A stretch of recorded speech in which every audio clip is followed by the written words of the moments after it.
exhibition. My name is Alison Jones. I'm the curator of the exhibition, and I've been working with James Whitington, the principal artist, here for the last few months and putting together this exhibition in the Rock Pop-Up.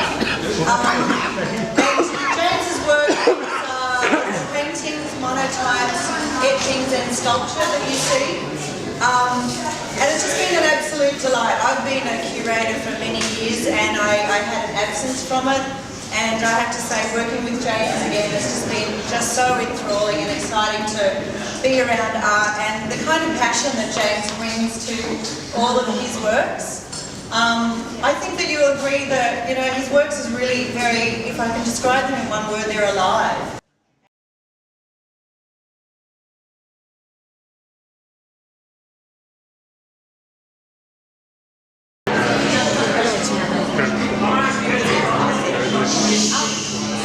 Valid.